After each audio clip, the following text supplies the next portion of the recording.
Okay.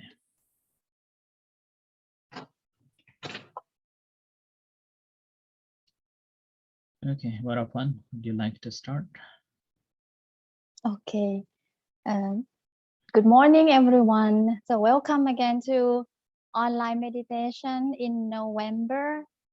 Okay, today we have newcomer join us, Krishna from London, right? So welcome both of you. And I would like you to introduce to our group because it's new for us as well to know you more in the detail. So please. Yeah, thank you very much. First of all, Bandana Manteju, pleased to see you here. And also my name is Krishna Thapa and my wife Indira Magar. So we are from Nepal. We are now residing in London. So we are practicing, and we know Mante, Sujan Manteju very well. So he helped us a lot for our program, and so we know each other. But only thing is we first time that we are joining in this group. So thank you very much for letting us to take part on this group. Thank you very much. Welcome. So maybe if Ajahn can start for November session.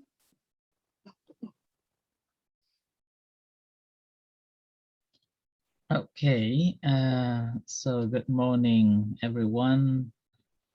So this is our monthly gathering, a monthly practice. As we've been practicing here and there in a different aspects, how to apply Buddhist meditation in our day-to-day life. So now on following days, I will be focusing on the scripture rather than just here and there, as I have mentioned last month, that I will be picking up some scriptures and I will speak from there and I will guide through there.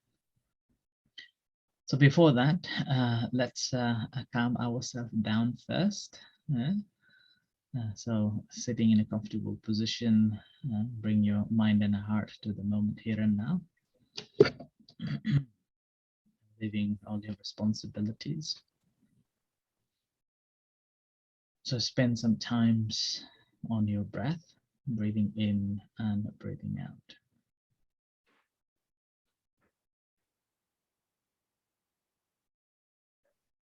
So mindful of the breath, incoming and outgoing.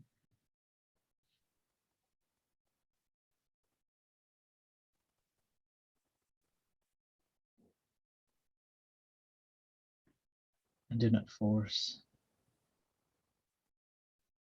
the breath, or do not control or regulate the breath. Let it flow naturally, normally,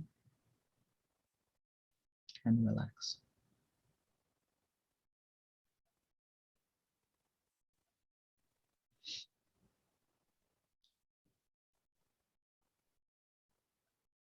And knowing exactly as it is coming in and as it is going out.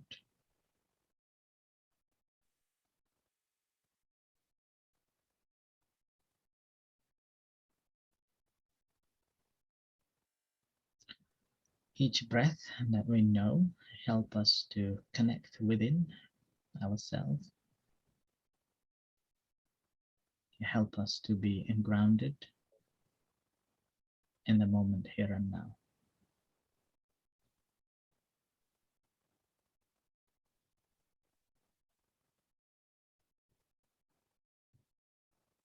So we are paying attention to the phenomena of incoming breath and outgoing breath with the purpose of understanding it, knowing it, realizing it. And each breath that we are aware and brings us to be in the moment here and now. And whatever we are observing, so no comments. Do not judge, simply aware of it. So it's called the presentness of your heart in the moment here and now.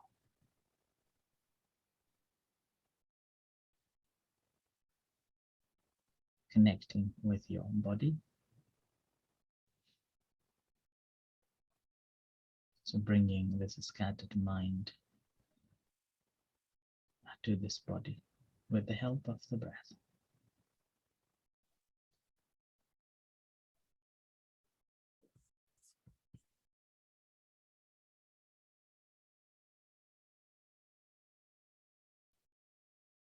So breathing in and breathing out.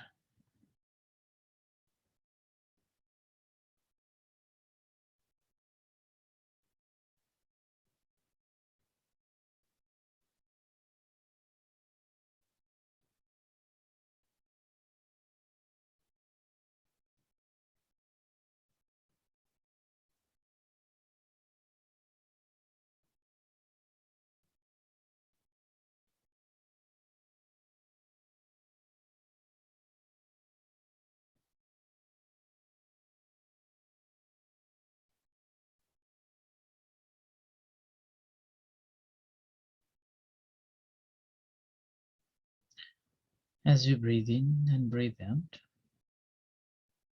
simply making a conscious awareness of it, mentally perceiving it as breathing in and breathing out.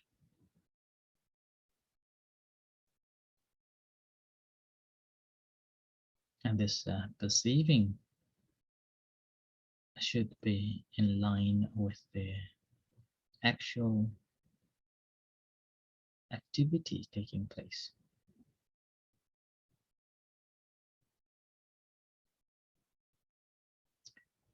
It is known as noting and naming should be synchronized.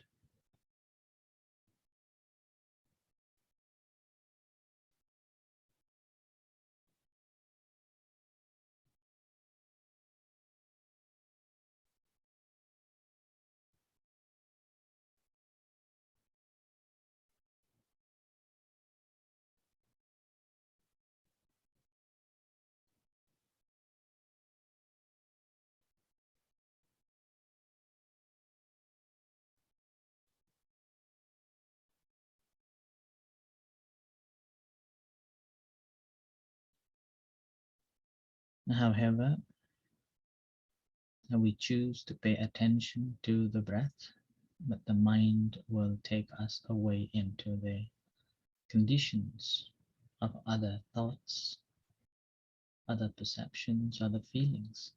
In that case, rather than annoyed or feel unhappy, just note that by observing that mind has distracted, acknowledging that distracted mind, and mentally note of it, and distracted mind, and let go back to the breath.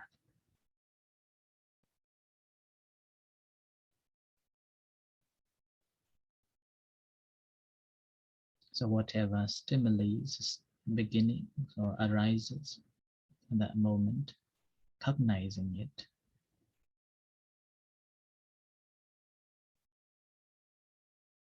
and letting it go back to the moment here and now.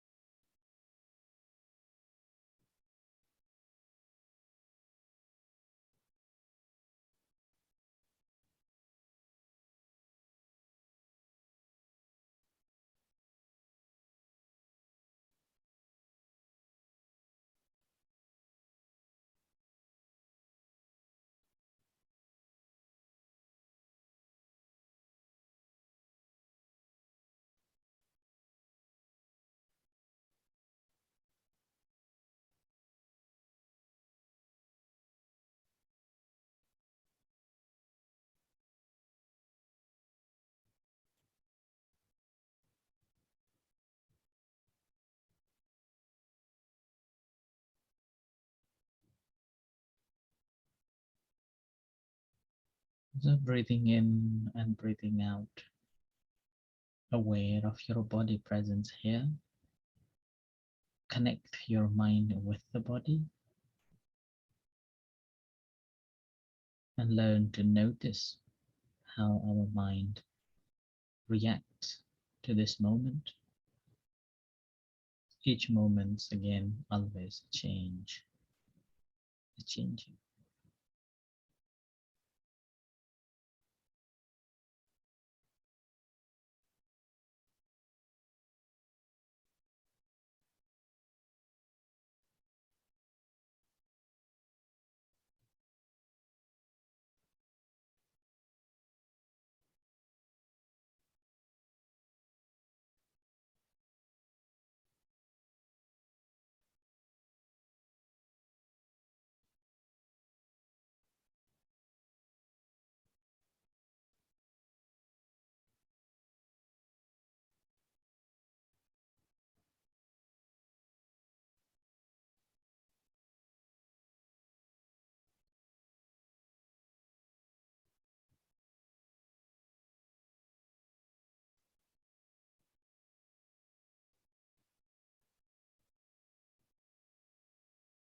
So in the practice, remember to be mindful of the breath and recollecting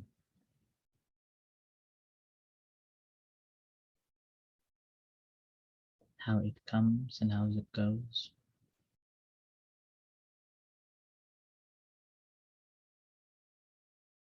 Reminding to be mindful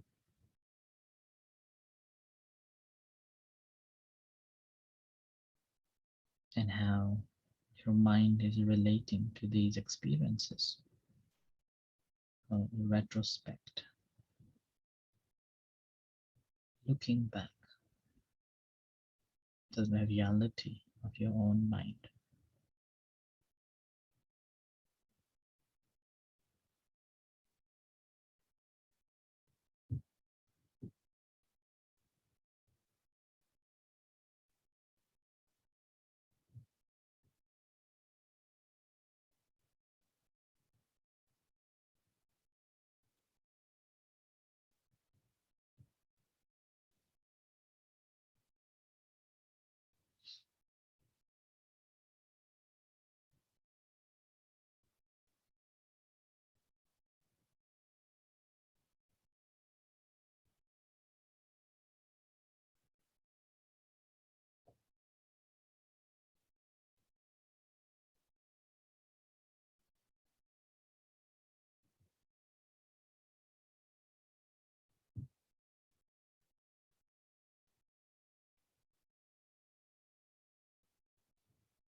So bring that attention to your eyes, and as you hear a gong slowly opening up and coming out from the meditation.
Okay, so thank you very much. So anybody has got anything to ask before I move on to speaking for the day?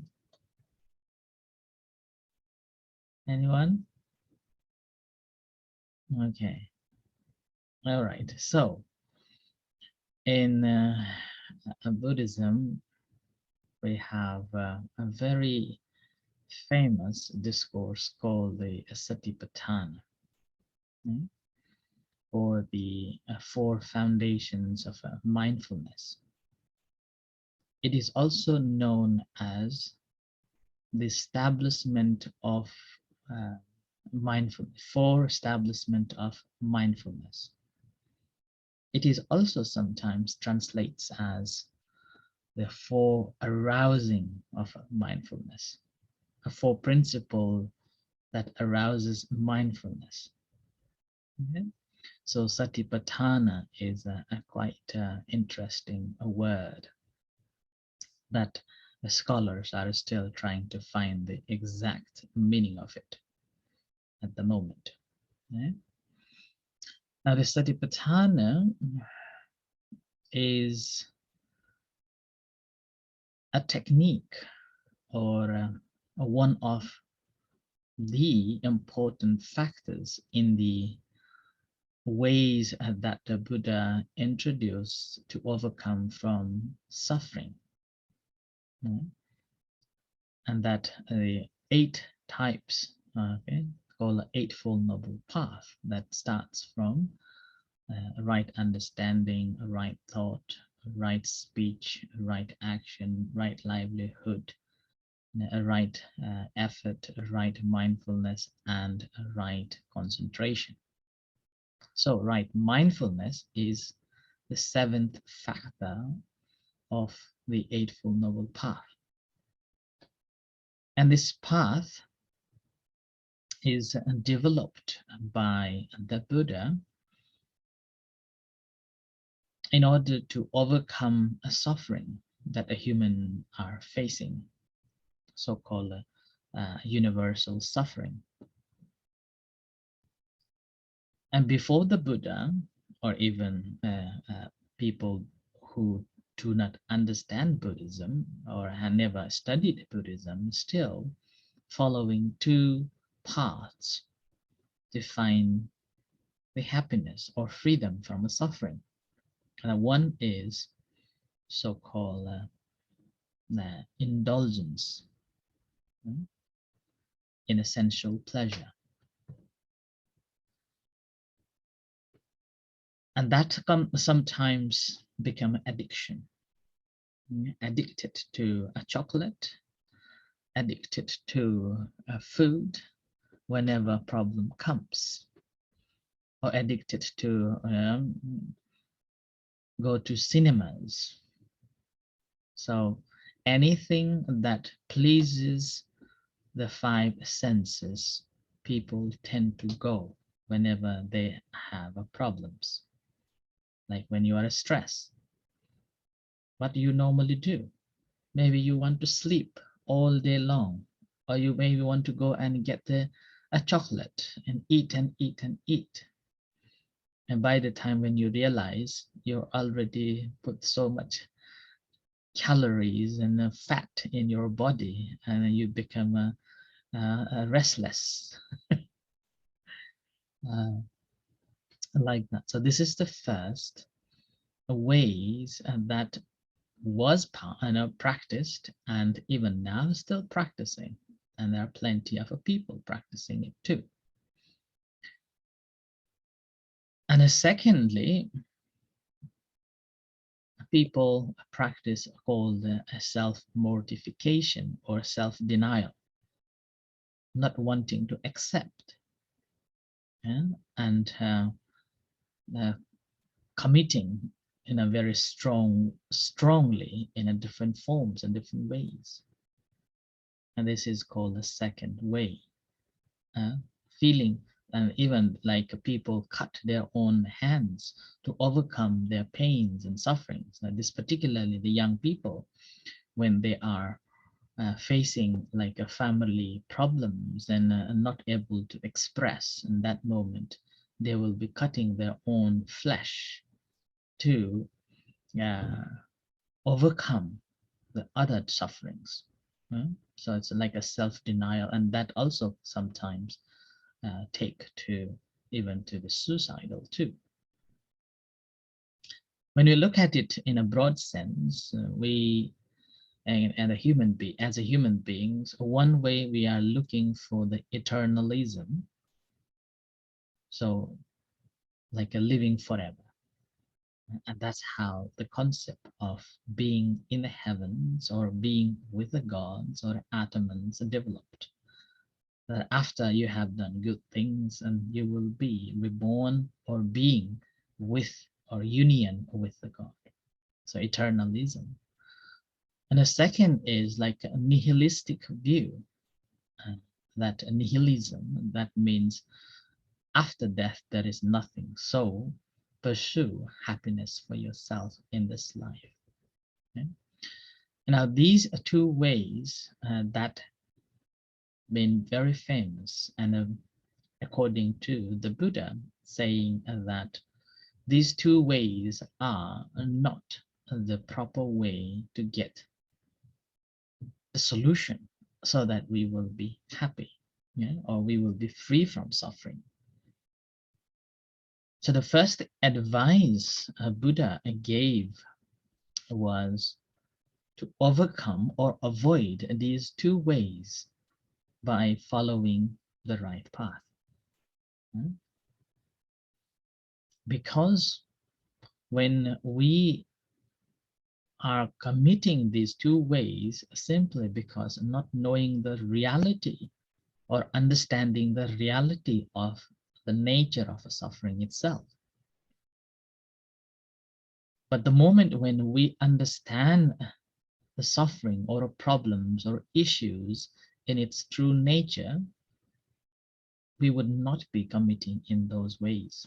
So that's why the fundamental teachings of the Buddha is a Four Noble Truth. Four Noble Truth. That is, there is a suffering called a dukkha, and there is a cause of a suffering. And then there is and this suffering can be ended. And then lastly, it's called the way leading to the end of a suffering. The moment when we realize the suffering in its true nature, then that moment we look for the solution. As some of you may remember the toilet story. Toilet story. Why do we go to toilet? In order to go to toilet, we have to realize that I am going through this suffering, this need of a toilet. And we know that this suffering can be ended. Where? In a toilet. So we seek a toilet and go and use a toilet and then feel happy. And I call it heaven on earth, if you remember. Toilet is a heaven on earth. A place that I let go of all the problems. Okay? Do I let? So heaven on earth. Now this path,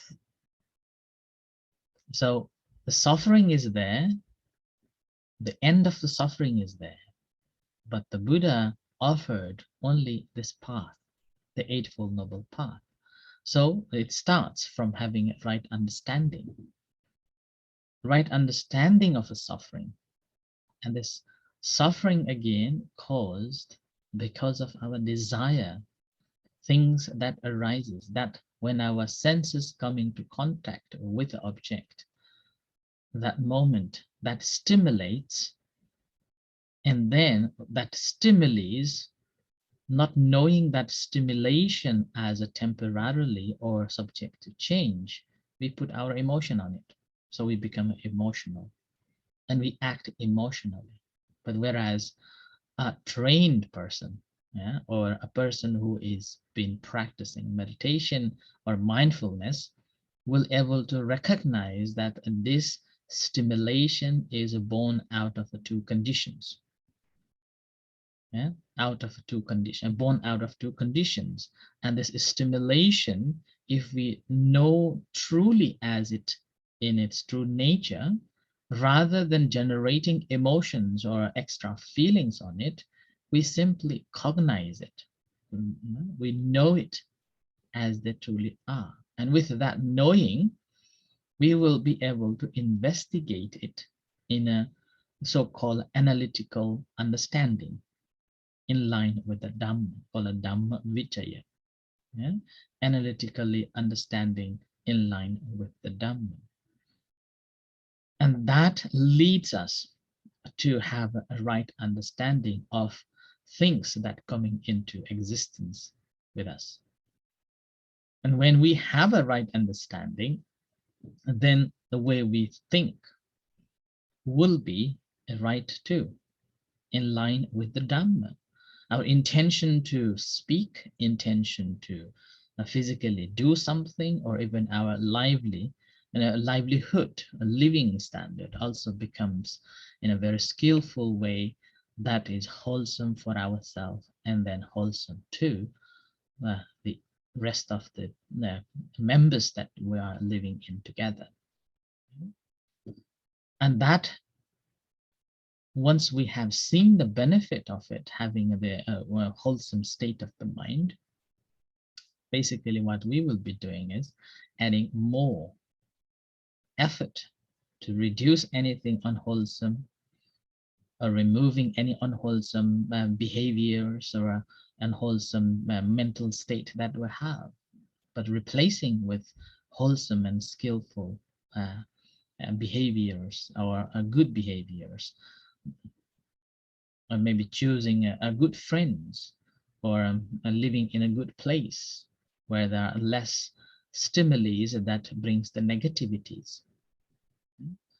And to do this whole process, it begins from being a mindful, mindful of what's happening. So that's why the mindfulness is, although categorized in a seventh factor of the Eightfold Noble Path, but it is always there. That's why sometimes it is also known as mindful awareness, or having a mind, conscious aware. So consciousness is there within this mindfulness or sati. And then whatever we are performing, we become focused on those tasks. Okay? Now, this is in a way the entire teachings of the Buddha. Okay? Entire teachings of the Buddha in a nutshell. Okay? In a nutshell. Now, here, when we look at the word Satipatthana or the sati, basically sati means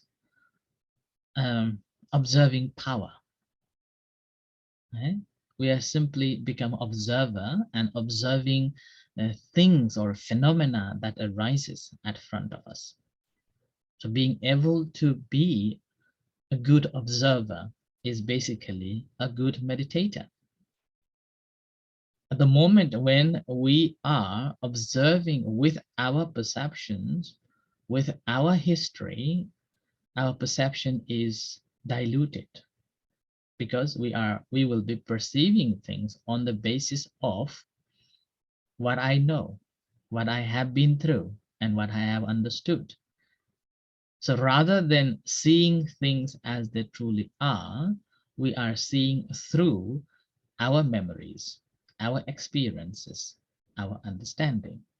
And that's how we are not seeing the reality pertaining to itself, but seeing through our lens. It's like a horse is given this a green glass. So a spectacle, yeah? Horse. So even the dried hay, horse will see green, and the horse will be eating that a dried grass, thinking that this is green grass. And this is what normally is. We are actually. We are seeing things from our perspectives rather than the reality of itself. Right? So that's why the more we practice and the more we become aware or simply become a good observer, then we will be observing things in its true nature rather than this is I see, this is what I think, this is what I have been through. And in order to have it, that's why the present moment is important. The moment when we are present, we will not be wobbling. Right? So we will be continuously mindful or aware of every situation that takes place. And here, when we talk about every situation or every phenomena, now everything changed. Sabbe dhamma, sabbe sankhara anicca. Yeah? So all the conditioned phenomena are subject to change. The moment when we observe it, it's changed. So new moments arises constantly. Now, practice of a vipassana meditation is to see that constant change. And this mindfulness meditation is basically helping us to be aware of this constant change. So rather than, it's like there is a simile given that when you are, when it's like a hollow pumpkin on a river. Yeah? So hollow pumpkin will just float and then will go along with the water, yeah? with the river. And now our thoughts are also like that, and and the way we are perceiving things are also like that. We very moment when we observe the thoughts or a phenomena or whatever experience we are experiencing, we take that and we sit on a pumpkin and float along with that. Rather than just being observer, we will be sitting on that and going with that thought. Yeah? So lost, and then that's how we are lost into the thoughts. Yeah? We lost into the thoughts. And whereas the moment of being mindful is basically that we are not forgetful, that I am an observer, not the thought. Normally what happens is when we see, then we simply jump on, jump in on the boat. So we become a one with that thought. But whereas mindfulness helps us to remember that I am an observer, not being observed. So we will become an observer. So non-forgetful we become. And with that, what further we needed is the mindful reminder, mindfully reminding ourselves that to be mindful of every phenomena that arises at front. And that is called coming to face with the object. So as being an observer, you're fully attending your attention to whatever is being played at front. It's like you are going to the theater and you become a good observer or spectator without losing your sights. You know every details of that play or someone is playing on the stage. And that is known as the wisdom part, sampajanya. Sampajanya is called having a clear understanding of things as they truly are. In a summary, it is translated as a clear awareness or clear comprehension. Okay? So ability to comprehend the entirety of that activity from the beginning to the end, and seeing that entire activity by being at front with the object. So it's called coming to the face to face.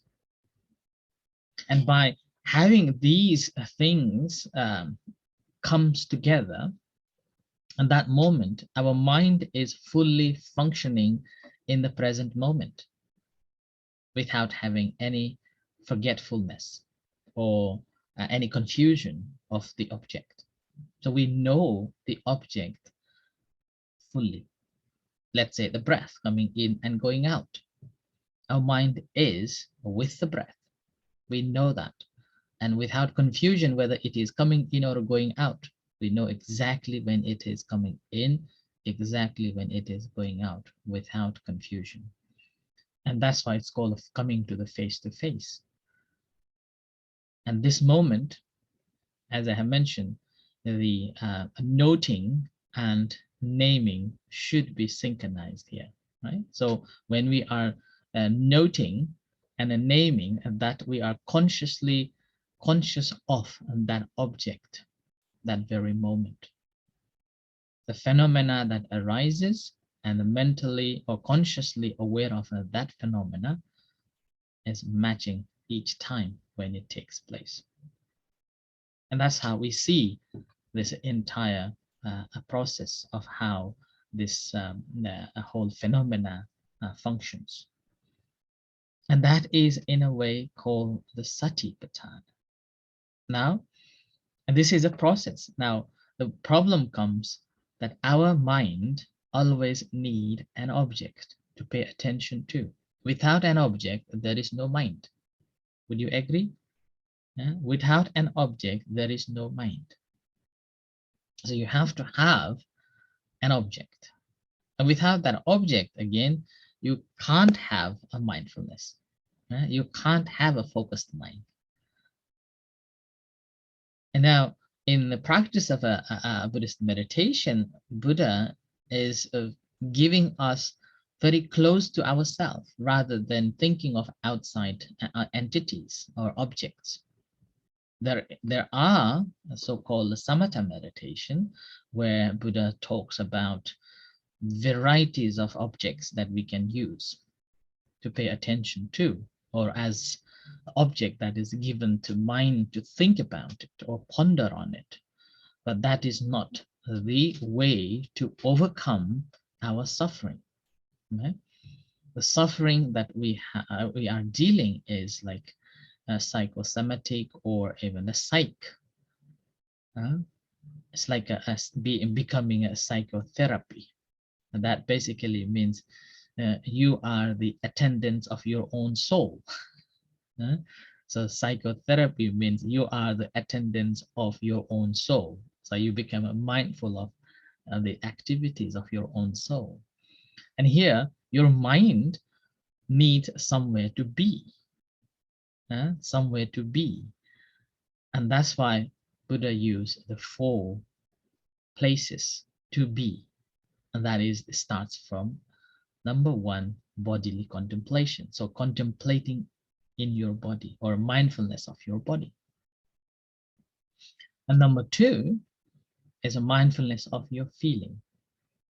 And number 3, mindfulness of your mind, or sometimes it is translated as a consciousness. And number 4 is mental factors, or sometimes it is translated as mental phenomena. Right? So these are the 4 places that we pay attention to.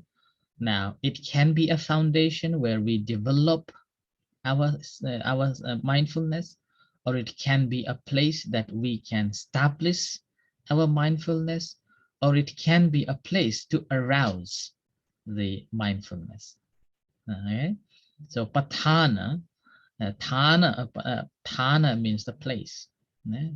Upatthana means the arising, or then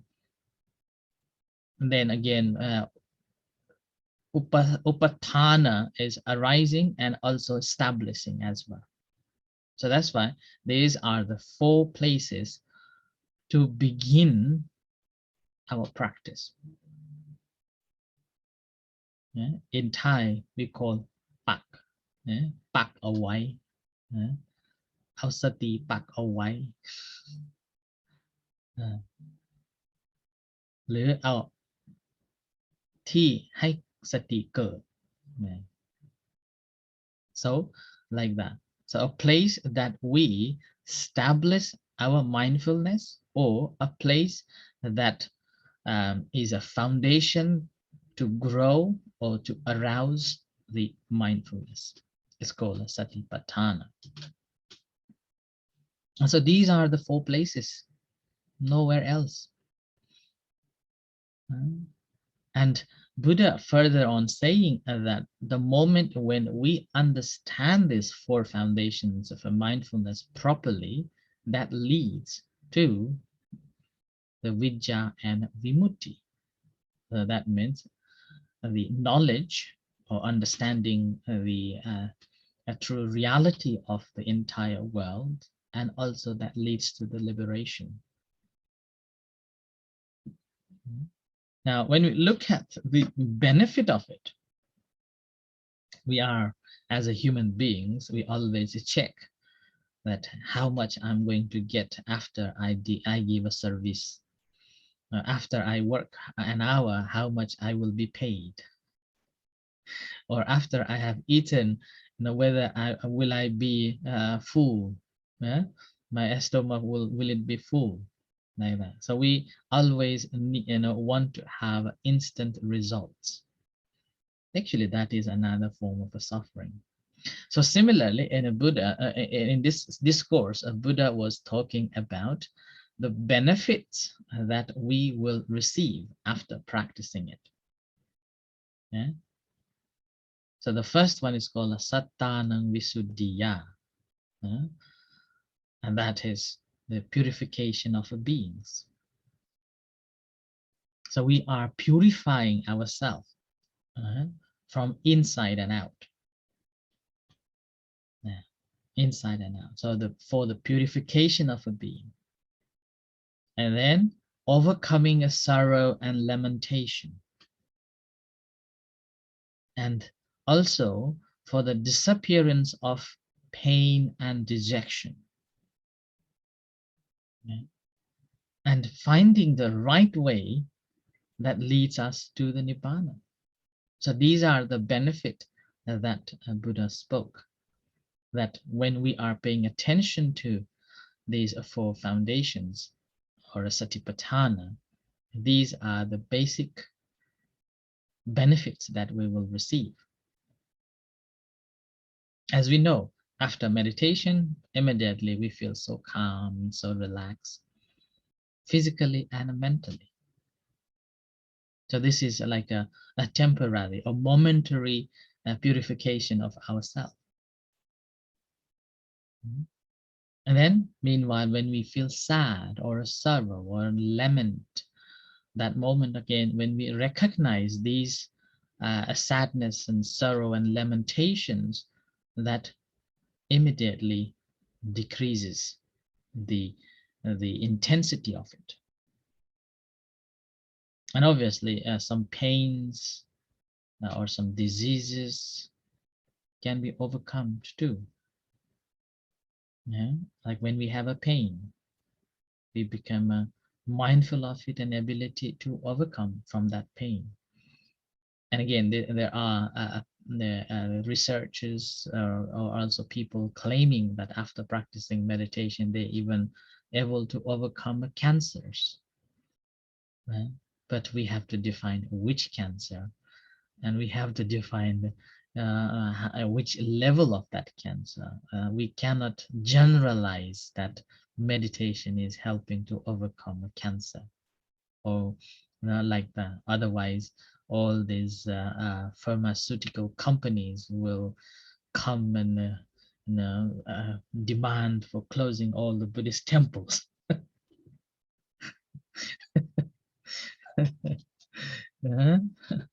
So we have to define it.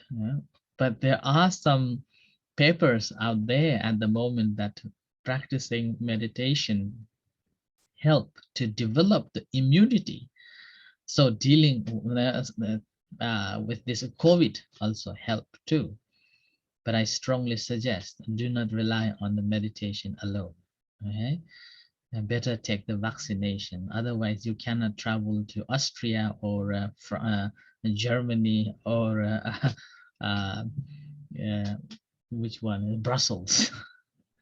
We're going for a lot of rights going on at the moment. So better have a vaccination. So you're safe and others are also safe too. But it helped according to the neuroscience and other researchers saying that it boosts the immunity system as well. So that's again, this is Buddha spoke on this Satipatthana discourse that it helps to overcome some form of diseases and some form of distractions. And this is again a path helping us to realize the way out from the different the so-called sufferings that we have to coming and going in the samsara, and finally attaining this complete liberation that we don't have to coming back in this birth and death of the cycle. So that is the reason behind we are practicing the meditation. And this is actually one of the most interpreted and translated in this course, and also most misunderstood Dhamma as well. And this is simply because it is individuals' realization. As a meditation coach or a teacher, they are simply a facilitator, giving you a path to practice. But the journey we individually have to take on. And each and one of us, when we walk on that path, we will have a different experiences. And we will be explaining from our experiences, but we have to delete all those accessories and find the right path that everyone is talking the right path that is leading us to the freedom. Okay? So that's why we need to be very careful when we are reading. Are we taking the accessories or the core path of it? Right? So this is an overview of it, and over these upcoming days, I will be explaining on that along with the practice. Okay, so thank you very much. And now, before we practice a second session, if anyone has got anything to share or ask, you are most welcome.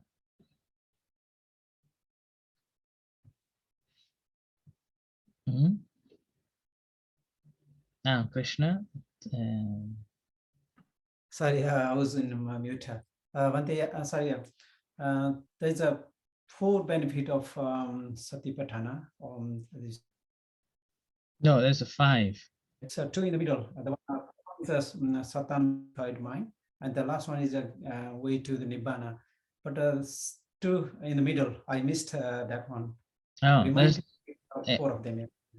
Some people translate it into 5 benefits, or some people translate it into the 7 benefits. Okay, the number one is, the 5 benefits are called purification of beings, and for the overcoming of the sorrow and lamentation, and the disappearance of a pain and dejection, and for the acquiring the true path, a true method, and the realization of a nibbana.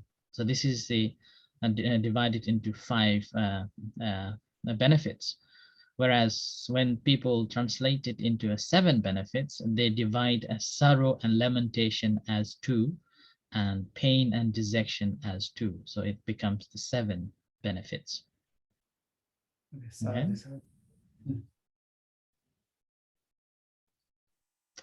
Right. Okay. Anybody? Whereupon would you like to share of your insight? No, from being in a temple and practicing 4 or 5 days in line with the Satipatthana or not? Okay, right.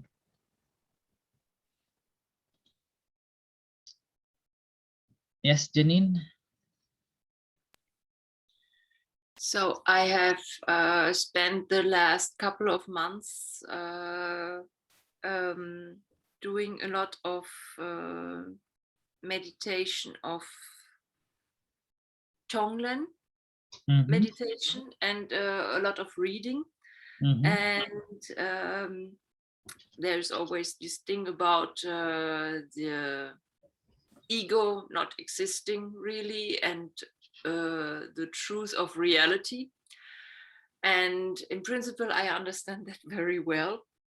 And I thought about a way of applying that in everyday life, because in everyday life, I find that very difficult to keep that in mind. And I thought the easiest thing to do that was stop smoking, because then I would have this desire for a cigarette is not real, and how I can contemplate that every time it comes up.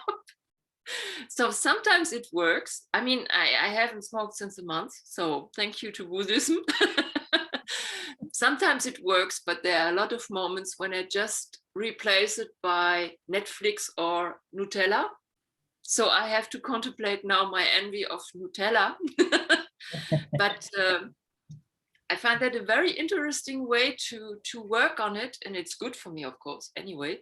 But a very interesting way of working on this desire that is not real, because it really functions.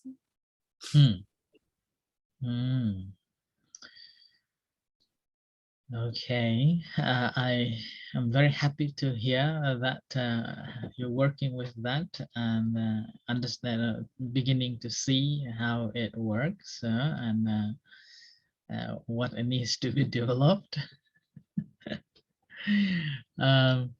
Ego is something is very difficult subject, a very difficult subject to comprehend.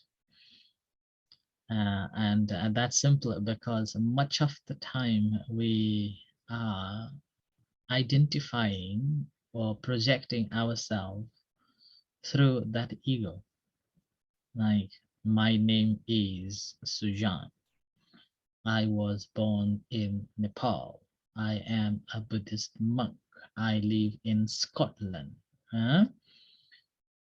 And this is also one form of ego too. And now, on the basis of that, I will be thinking of a Nepalese food, a Thai food, and even thinking of a Scottish food. When somebody is asking about the Scotland, we'll be proudly saying that, oh, I live in Scotland, I know Scottish food. Okay?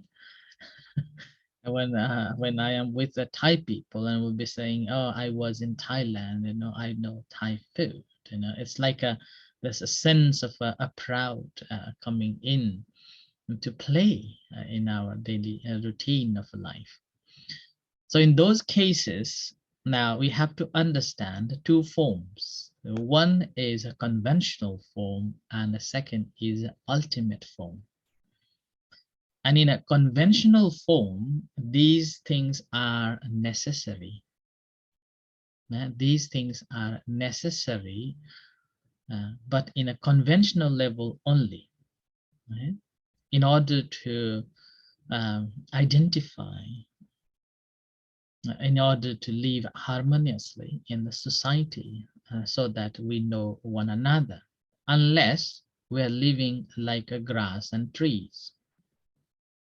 That the Buddha spoke in one of the discourses in the Majjhima Nikaya, that why people are struggling and quarreling and fighting. It's because of these boundaries that they have created and identified with it, and holding on those identification.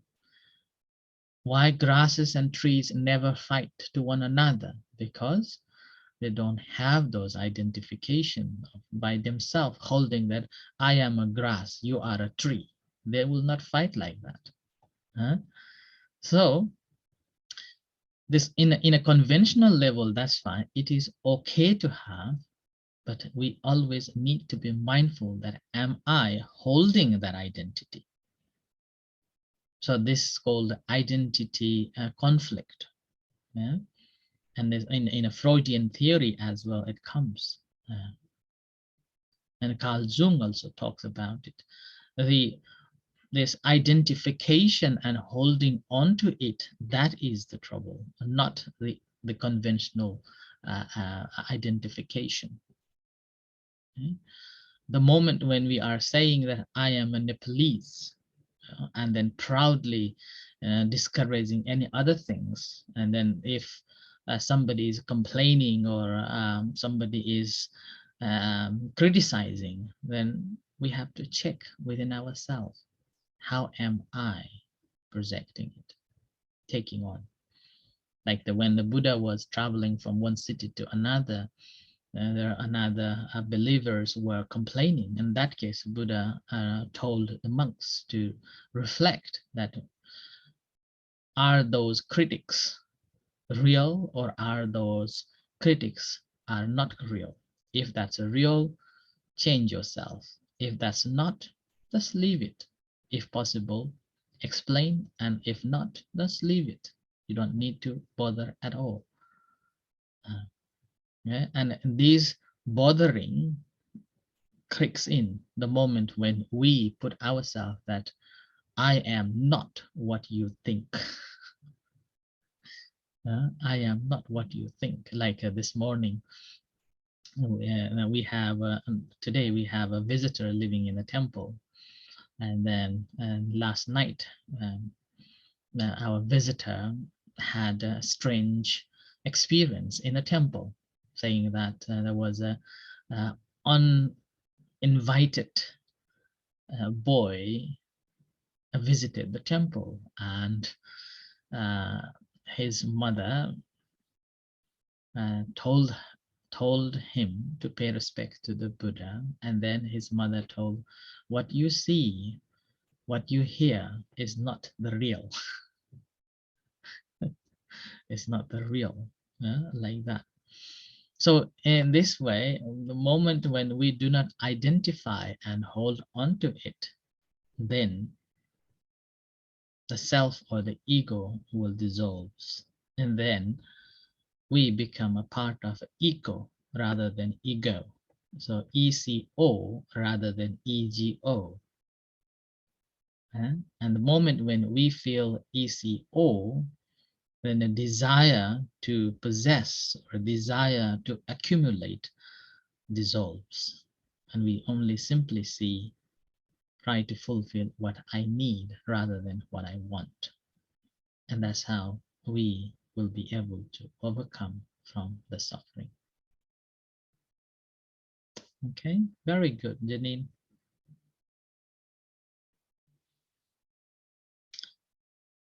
Right. Anybody else wants to say anything before move on to practice? Okay. If not, let's practice. Okay. So as you hear a gong, take your comfortable seats and practice meditation.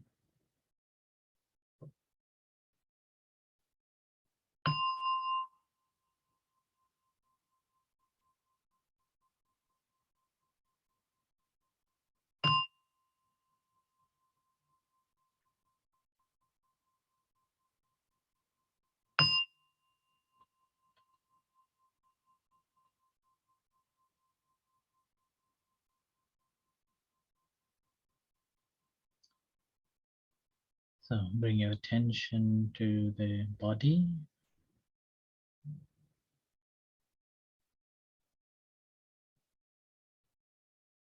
Aware of a sitting body. Leave all your responsibilities aside.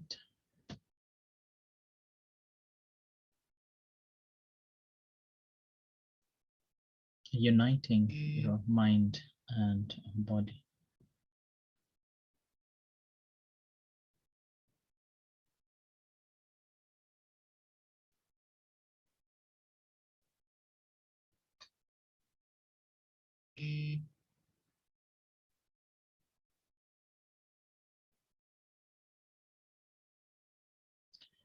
And spend some time observing the breath coming in, going out.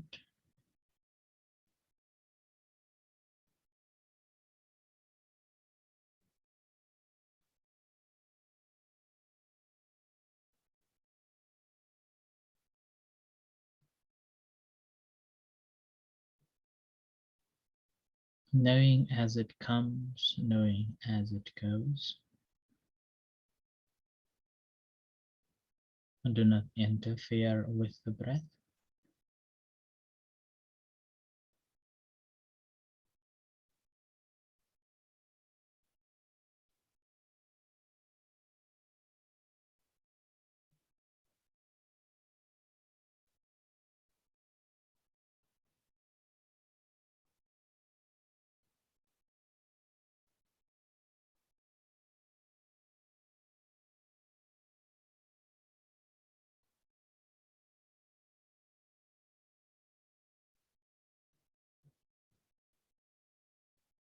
So attending yourself to the breath without losing, without confusion,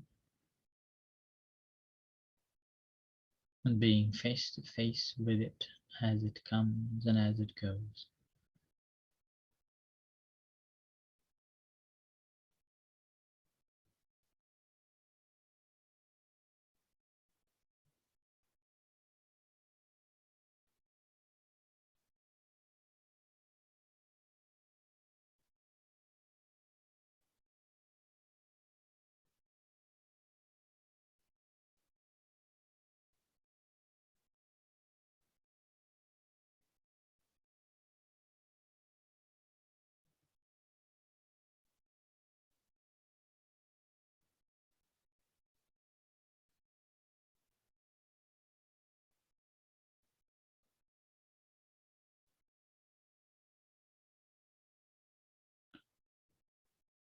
And try to observe the different breaths.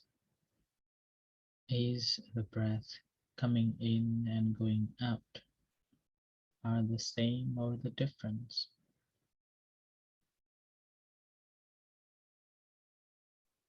When breathing in, how do you feel? And when breathing out, how do you feel?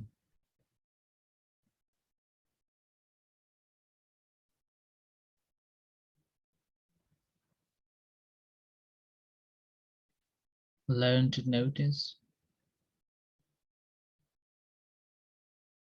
incoming breath is long or short.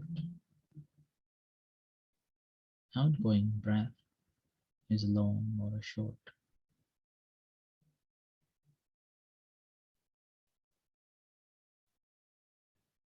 Without making it to happen, but simply being mindful.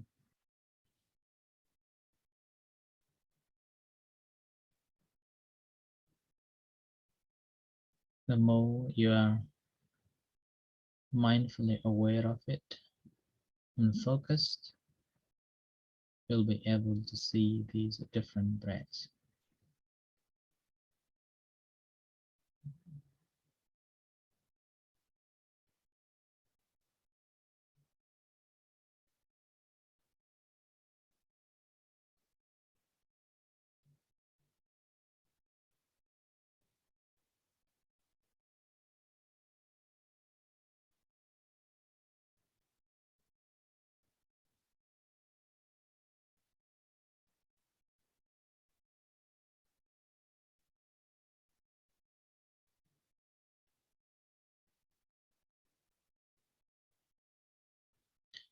If your mind becomes very calm and peace, realize that the breath is becoming so subtle, very invisible, difficult to perceive. In that moment, see the phenomena that caused by the breathing in and breathing out in the body. What you can observe. What is happening in your body.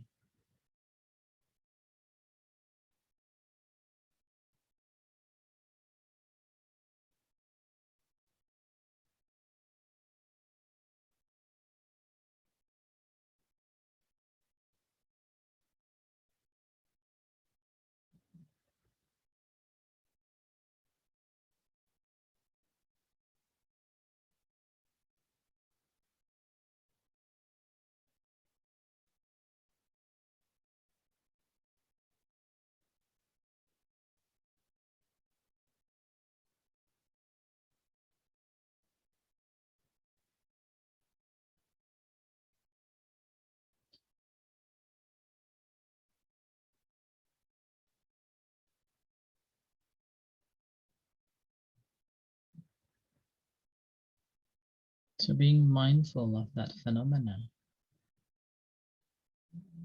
not by observing the breath, but the phenomena that arises, phenomena that are active.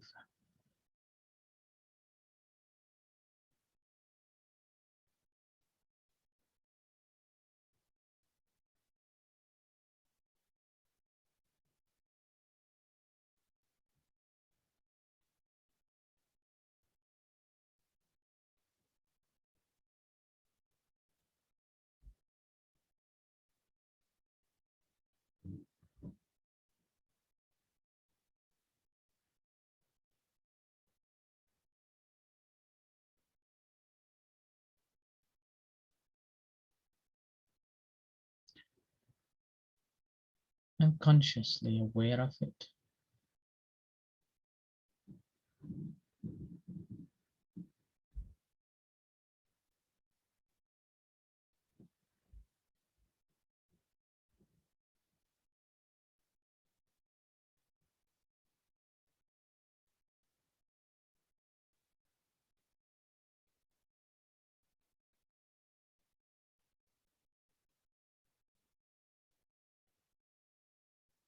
An awareness of that phenomena even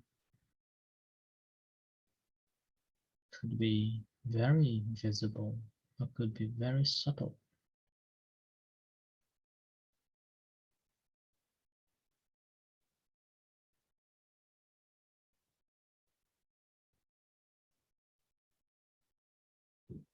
So we are paying attention to the bodily phenomena.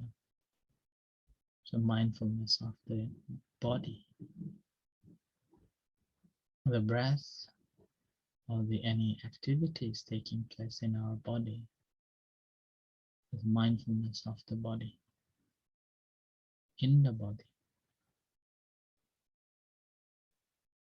We are not paying attention to the entire body, but just a part of it.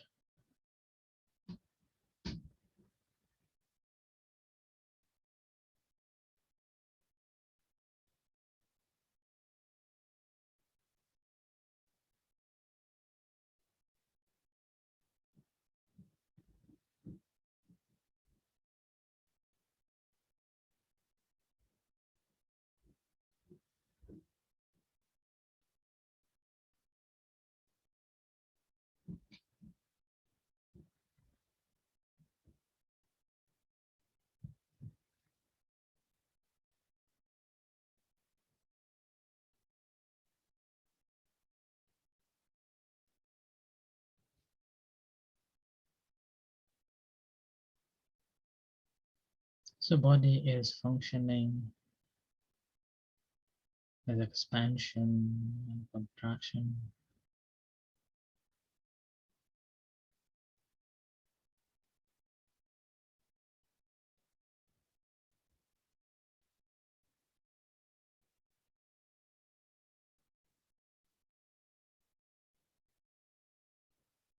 So just to be mindful of that activity.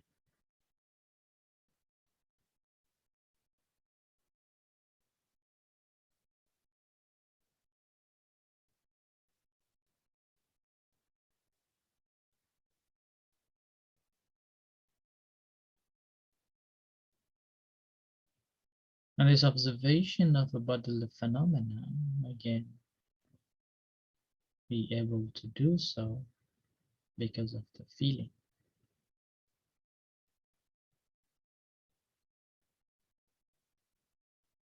A feeling breathing between our awareness to the body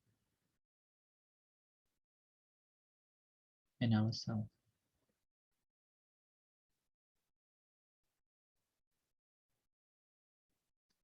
Feeling help us to recognize the activity that is taking place in our body.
As you become more aware of the feeling,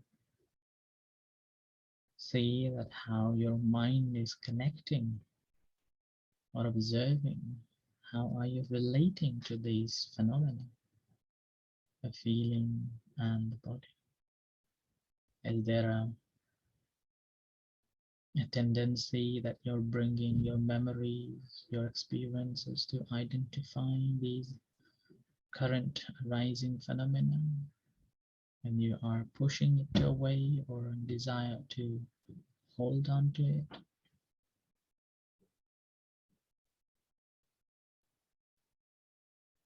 Or by observing it, are you experiencing the calmness of the mind, or experiencing agitated mind or distracted mind?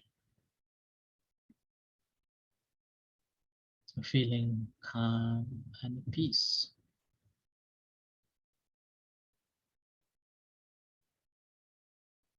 Aware of that and consciously aware of that as they appear to be, as they are.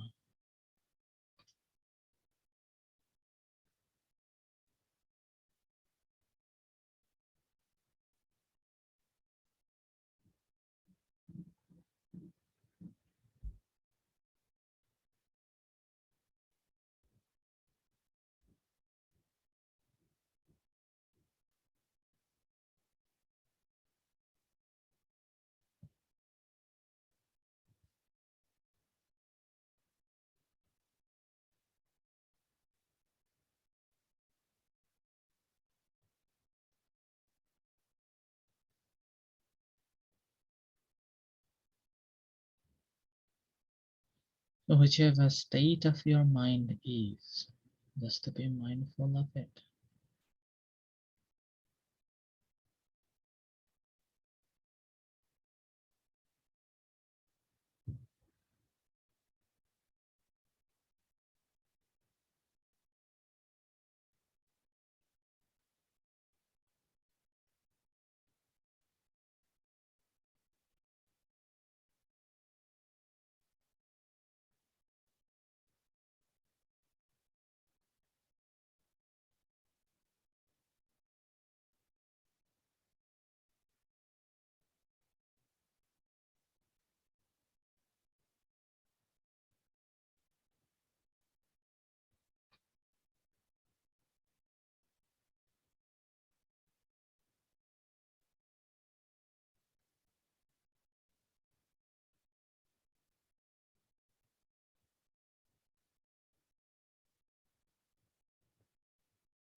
And paying close attention to those phenomena, and see that these phenomena that you are experiencing always in constant change. One after another, one arises, another one vanishes.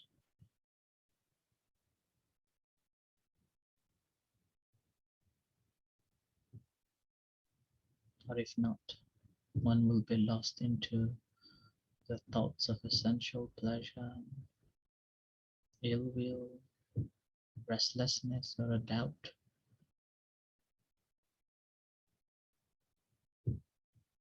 And proliferating, judging, commenting, and goes on creating further suffering. Or simply understanding the true nature of those phenomena that you are observing, that these are simply arises and change. We are simply an observer, observing it objectively as they truly are.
So breathing in, breathing out.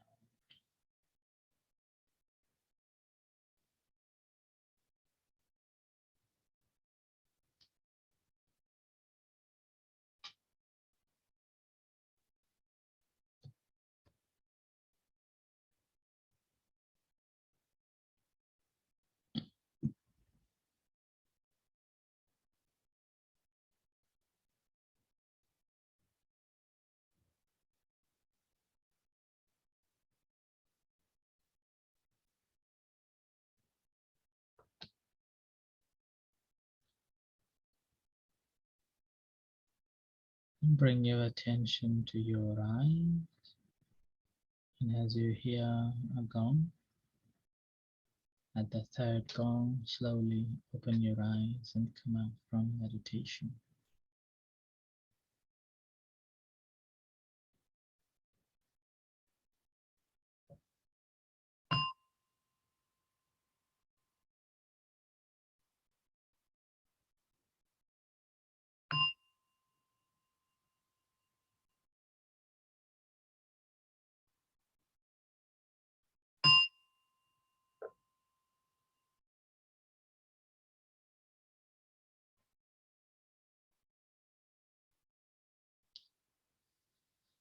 Okay, now floor is yours for question answer.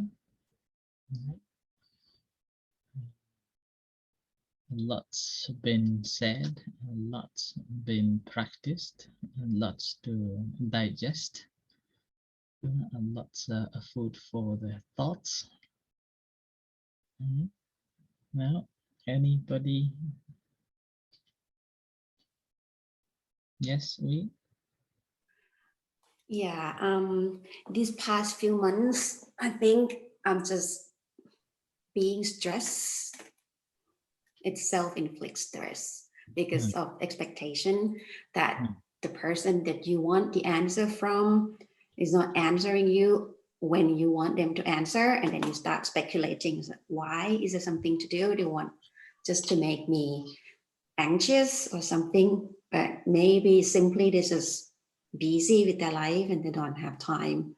They don't see the subject as first priority as I want them to see. So it's more about expectation that I should learn to let go. And then with all this stress, it inflicts into physical pain, that I have my back pain, my shoulder pain, because we actually carry the weight of the world on our shoulder, literally. So I have to go to see physiotherapists just to release the physical pain. But as you say, it's actually we need to find the root of the suffer, because otherwise it will never go away unless we really know how to work through that. So yeah, that's something I have to work on. And during this meditation, my thought is everywhere as usual. And as you say, that we should let the hollow pumpkin go with the river, but actually it's easier to jump into the pumpkin and just go with the pumpkin. And yeah, that's something to work on as well. Thank you. Yeah, very good. I also want to share that I have a chronic back pain, which I have mentioned a couple of times as well. And I was referred to the physio. I went to the physiotherapy, and then after that went to the private physiotherapy. And after paid for a couple of times, there was a one day. She's just down the road, actually, this physio private therapy down the road. And she mentioned something quite interesting. And then after like a half an hour of an interview, so she mentioned saying that, oh, it seems like it is not the body, it is your attachment. It is your attachment that causing your back pain. And this is kind of a spark, like, oh, goodness me.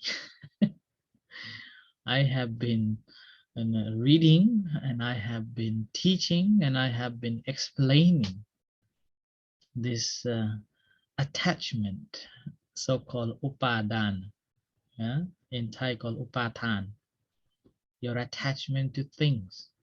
And that's a psychosomatic disease. Then that was like a big shock for me. And after that, I never went to the physio. I just use my psych. Every time when I feel a little bit tense, I use my mind to relax the muscles and move little bit of the muscles here and there and squeezing, and I feel better. Whereas in the past, before that spark or before that shock, I was like, what's happening to me? What's going on again? And sometimes I can touch and it was so hot in my lower back.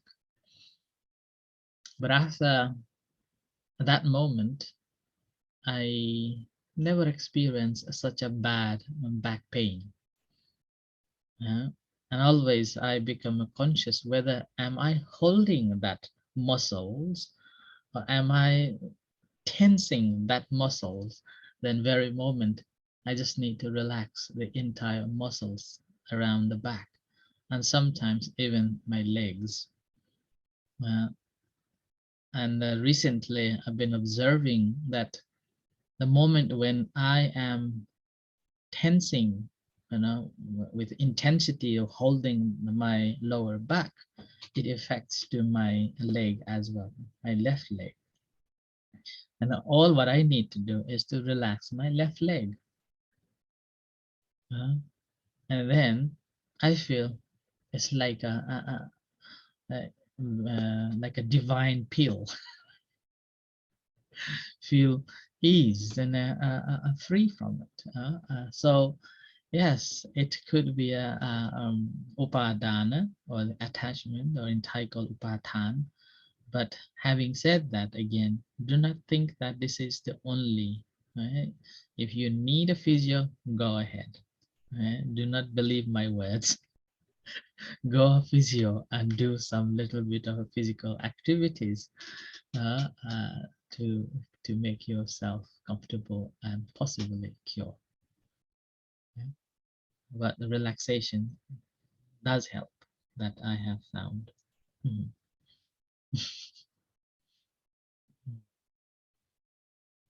So it's been how many years now? 8, 9 years. I haven't seen a physio. I become my own physio. Morning, I do a little bit of yoga stretching before I go to meditate. And then after meditation, again, stretching a little bit. So often I become more conscious of my back. And with that, it helping me to stretching myself often time. And rather than mourning, oh, I'm getting this back pain, I can't do meditation, I can't do anything like that.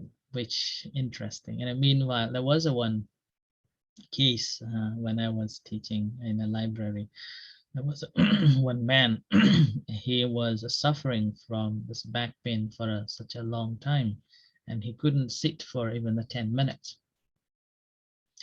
And I gave him a different technique of a practice of a meditation, and then he went away, practiced, and then 1 week later he came back, and he said he could manage to sit on a chair for almost an hour without experiencing the pain.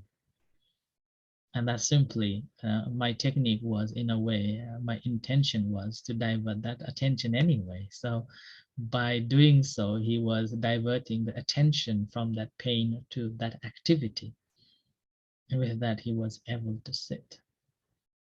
And he was very proud, after such a long time, managed to sit. without having any pains. Mhm. Right, good.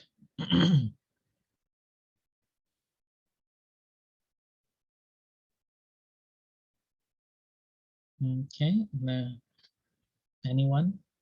Anybody wants to share? No?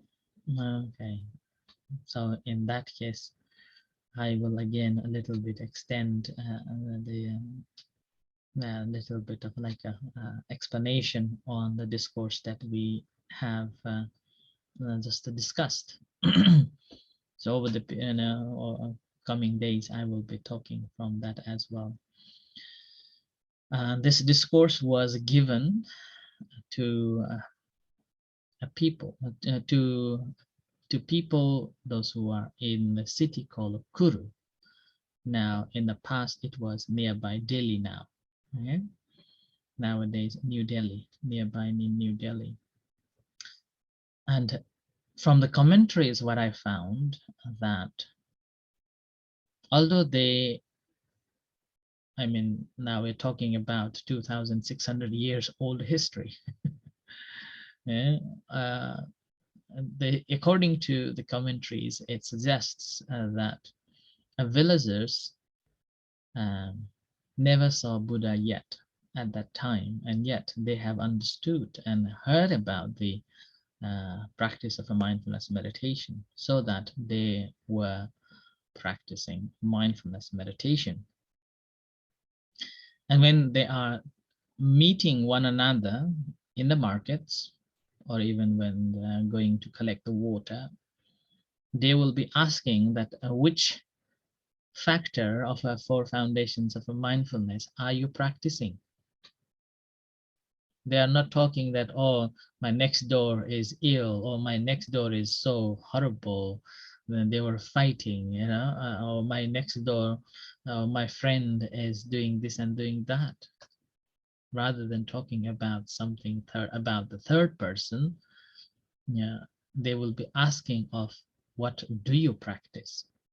And it extended, even according to the commentary, suggests that even the animals, even the animals are beginning to practice this mindfulness meditation.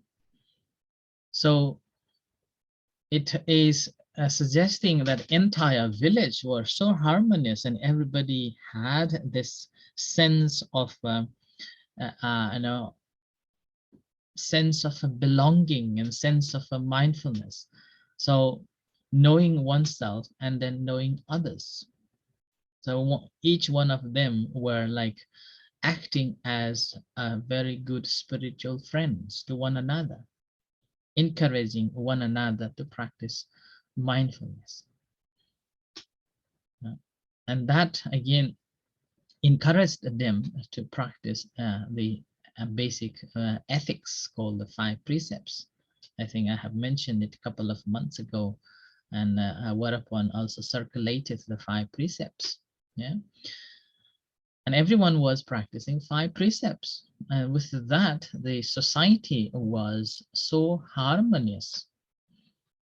Everybody's caring, sharing, everybody's helping one another to heal and develop the practices.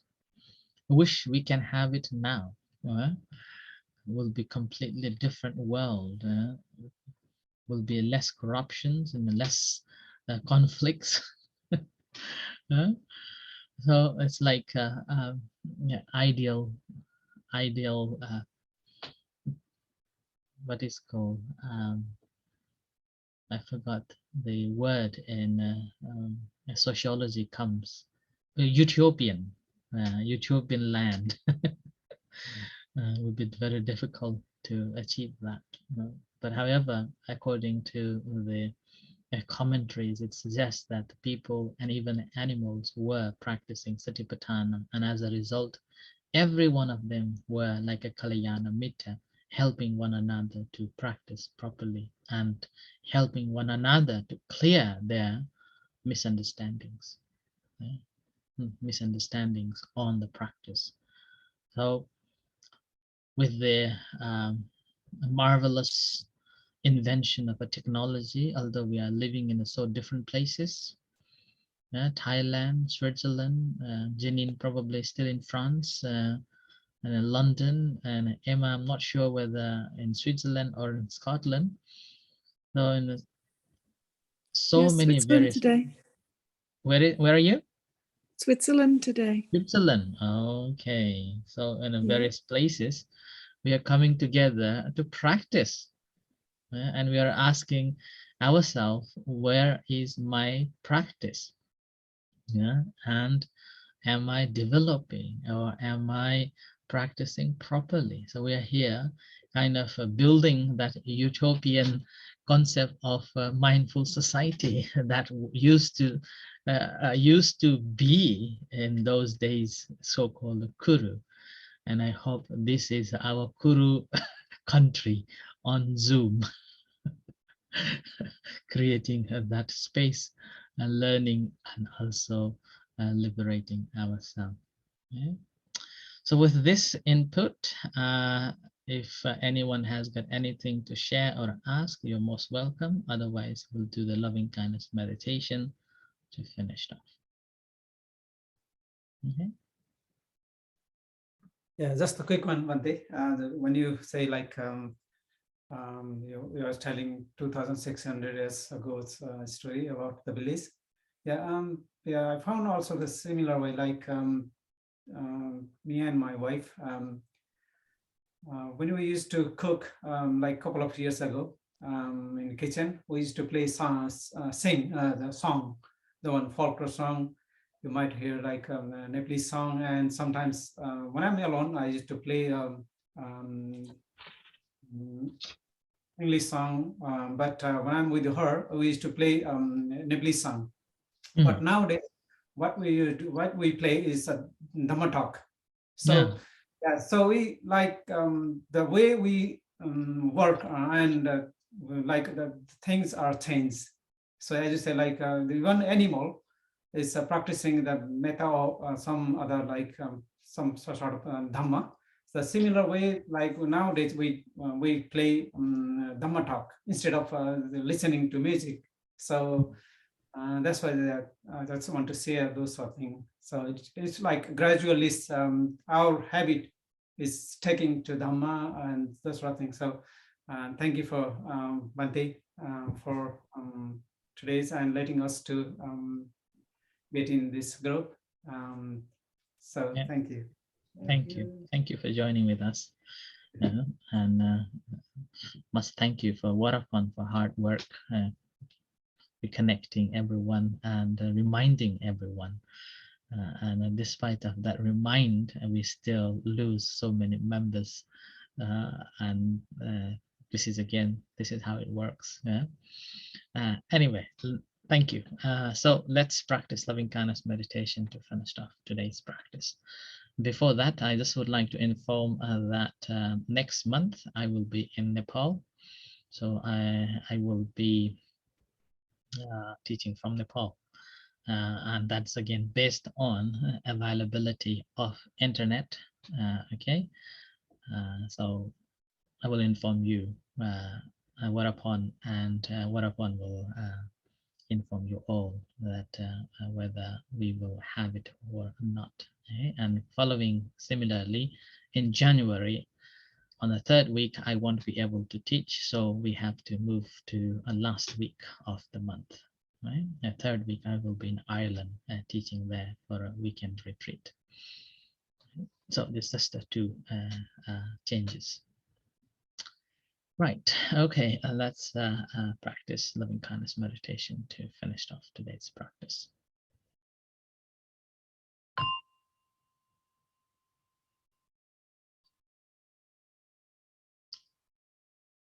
Okay, so bring your attention to the moment here and now.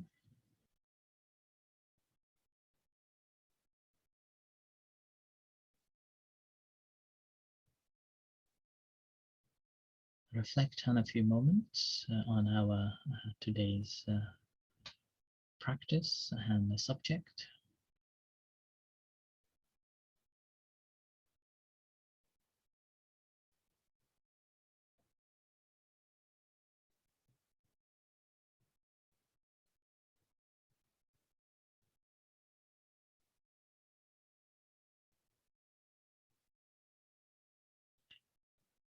recollecting whichever aspects of today's practice and the talk you want to take away and practice in your daily life for a whole month.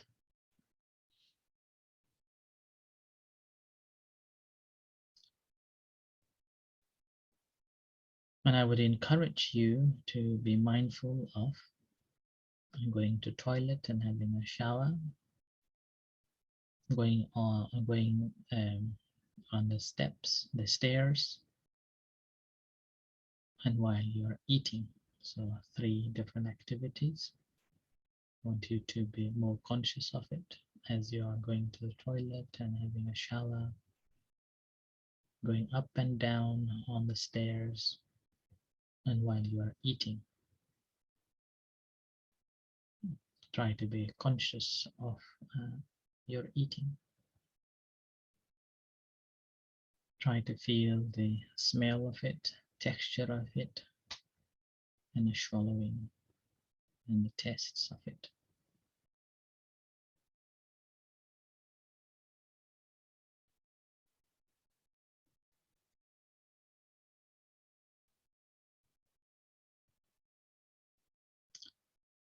Now bring your attention to the body and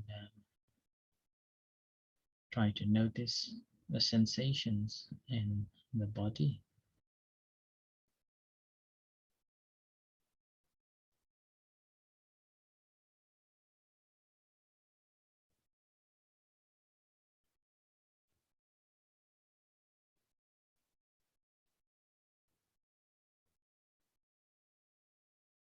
Whatever sensations are there, try to be mindful of it.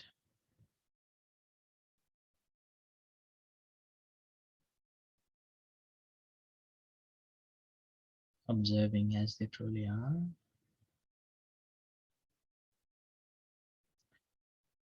And bring that attention to your hands, aware of sensations in your hand,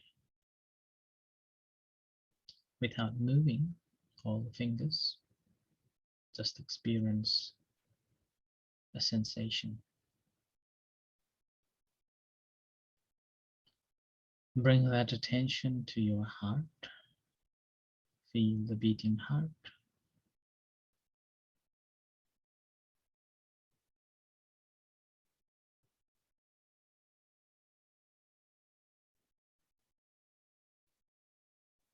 As you feel the beating heart, generating loving kindness and compassion to yourself,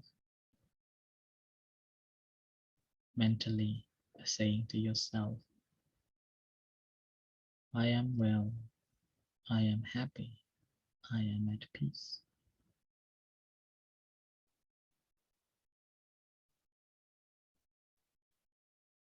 Allowing yourself to be happy, free from suffering.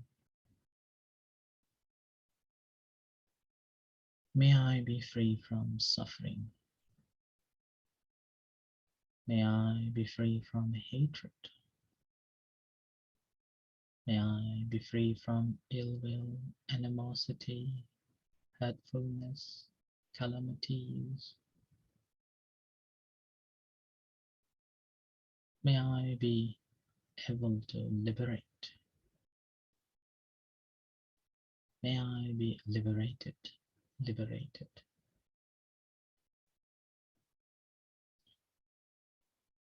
Similarly, sharing loving kindness and compassion to all other sentient beings, starting from near dear one, or any particular person that you think they really need it at the very moment, bringing into your mind and sharing, may you be happy, may you be well, may you be free from suffering.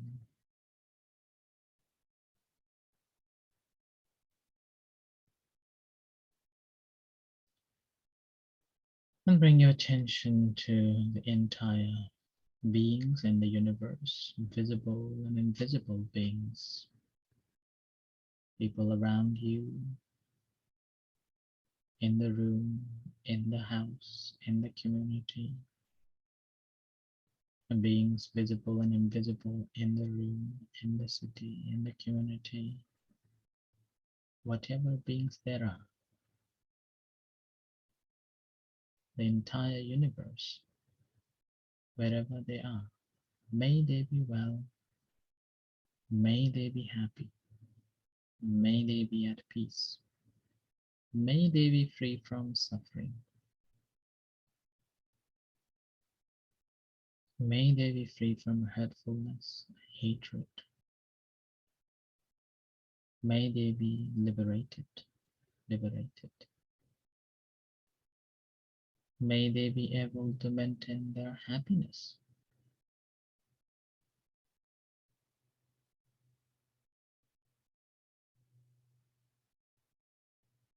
May all beings be happy.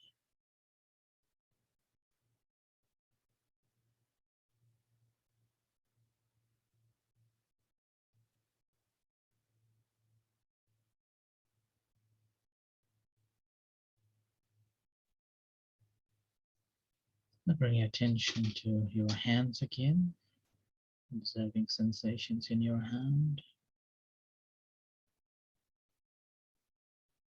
and to your body, observing sensations in your body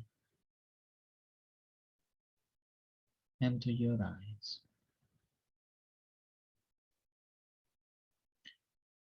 And as you hear the third gong, slowly open your eyes and reflect for a few moments what you see, what you experience, and what the practice you have achieved.